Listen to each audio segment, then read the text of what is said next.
Hello friends, સ્વાગત છે તમારું મારી ચેનલમાં. તો આજે આપણે બનાવશું ભરેલા પરવળનું શાક. જો તમે પરવળનું શાક તો ખૂબ બધાએ બનાવ્યું હોય છે, બધાની અલગ અલગ રેસીપી હોય. તો આ પરવળનું શાક બનાવેલું તમે જરૂર ટ્રાય કરજો, ખૂબ સરસ બનશે. તમે લંચ કે ડિનરમાં ક્યારેય પણ તમે ખાઈ શકો તેવું પરવળનું શાક બનીને તૈયાર થાય છે. જો અત્યારે કેરીની તો સિઝન વહી ગઈ છે, ઓફ સિઝન છે, પણ સ્ટોર કરેલી હોય એટલે આપણે રસ અને પૂરી સાથે સર્વ કરેલું છે. તો ચાલો આપણે પરવળનું લઈ લઈએ. હવે અહીંયા 400 ગ્રામ જેટલા પરવળ લીધા છે, તેને આપણે 2 થી 3 પાણીએ અને સારા એવા ધોઈ લેશું. હવે પરવળ જે તમે લ્યો તો જરાય પરવળ કડક નથી લેવાના. જો કડક લેશો પરવળ તો અંદર જે બિયા ભાગ હોય એ પીળો ભાગ થઈ ગયો હોય, એટલે ચડવામાં થોડીક મુશ્કેલી રહે. હવે પરવળ ધોવાઈ ગયા પછી આ રીતે આગળ પાછળનો ભાગ કાપી અને તૈયાર કરી લેવાના. હવે પરવળ આપણે ધોઈને તૈયાર થઈ ગયા છે, તો એની હલકી એવી છાલ ઉતારીશું. જો આની આખી કે પૂરેપૂરી આપણે છાલ નથી ઉતારવાની, આવી રીતે થોડી થોડી છાલ ઉતારશું અને થોડી થોડી છાલ રહેવા દેશું. કે જો છાલ હશે તો શાકનો ટેસ્ટ ખૂબ સારો આવશે. એટલે થોડી એવી આપણે છાલ ઉતારતા જાઉં અને થોડી થોડી રહેવા દેતા જાઉં. અને વચ્ચેથી આપણે આ રીતે કાપો કરી અને બિયા બધા કાઢી લેવાના છે. જો તમે કૂણા પરવળ લેતા હશો કે કૂમળા હશે તો બિયાનો ભાગ હશે એ બધો સાવ કૂણો હોય, તો કાંઈ આપણે બિયા કાઢવાની જરૂર નથી. અને જો વચ્ચેનો ભાગ વધારે કડક થઈ ગયો હોય અને પીળા બિયા થઈ ગયા હોય તો આપણે જરૂરથી કાઢી લેવાના.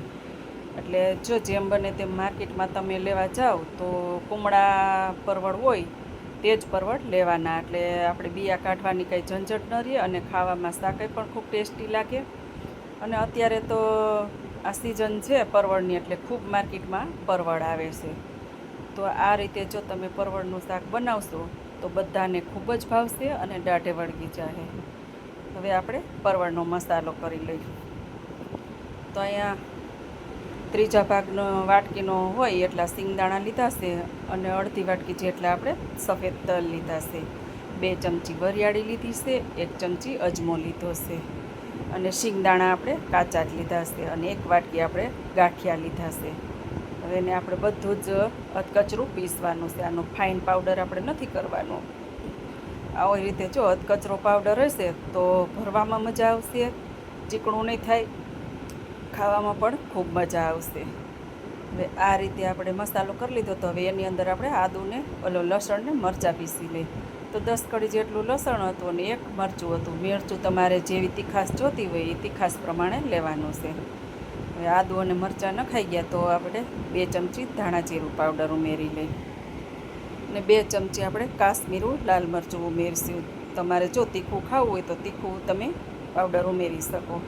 હવે તેની અંદર 1 ચમચી ગરમ મસાલો, 1 ચપટી જેટલી હિંગ ઉમેરશું અને સ્વાદ મુજબ મીઠું ઉમેરશું અને 1 લીંબુનો રસ ઉમેરી દઈશું અને 1 ચમચી જેટલી આપણે હળદર ઉમેરીશું. અને જો અહીંયા ખટાશ બેલેન્સ કરવા માટે તમારે જો ખાંડનો ઉપયોગ કરતા હોય તો ભલે, નહીંતર અત્યારે મેં 2 થી 3 ચમચી જેટલો ગોળ લીધો છે અને સાથે સાથે આપણે 1 વાટકો જેટલા લીલા ધાણા લીધા છે. હવે આને સારું એવું હાથેથી મસળી અને મિક્સ કરી લેવાનું છે.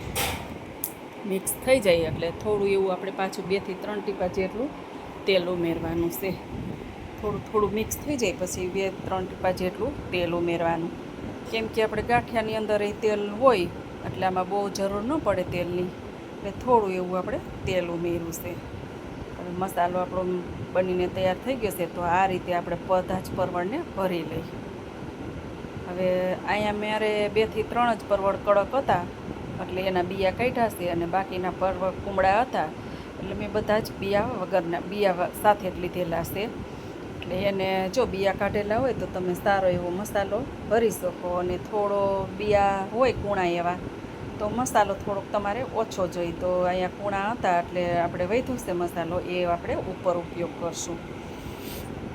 હવે વઘાર કરીએ. તો વઘારમાં તમારે જો નકરા ઘીમાં વઘાર કરવો હોય તો ઘીમાં કરી શકો અને તેલમાં વઘાર કરવો હોય તો તેલમાં કરી શકો. હું અત્યારે અહીંયા બેયનો ઉપયોગ કરું છું. એટલે 2 ચમચી જેટલું તેલ લીધું છે અને 2 થી 3 ચમચી જેટલું મેં ઘી લીધું છે.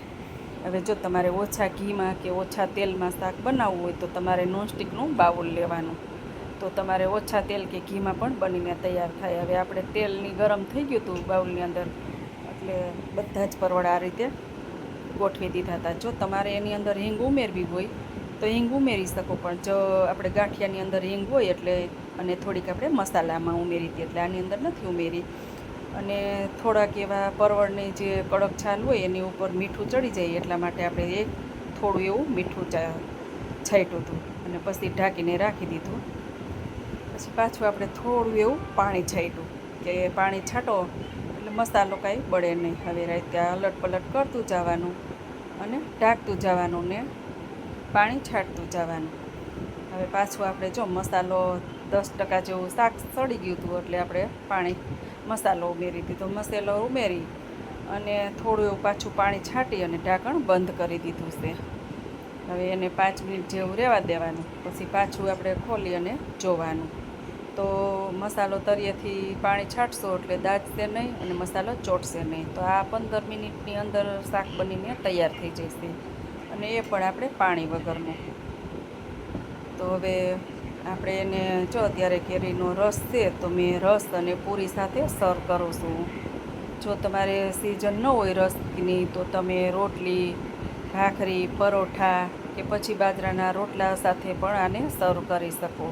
હવે જો તમે આ રીતે શાક બનાવશો ને તો ખૂબ જ શાક ટેસ્ટી બનશે અને ખાવામાં પણ બધાને બહુ જ ભાવશે. અને તમે કેવી રીતે શાક પરવળનું બનાવો છો તો જરીક કમેન્ટ બોક્સમાં કહેજો કે અમે આ રીતે બનાવીશું.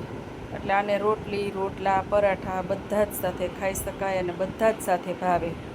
તો અત્યારે પૂરી સાથે સર્વ કરેલું છે. અને આ શાક તમે પરવળનું ભરેલું શાક જરૂરથી ટ્રાય કરજો આ રીતે. જો આ રીતે ન ટ્રાય કર્યું હોય તો તમે ટ્રાય કરજો, ખૂબ મજા આવશે, ખૂબ ભાવશે.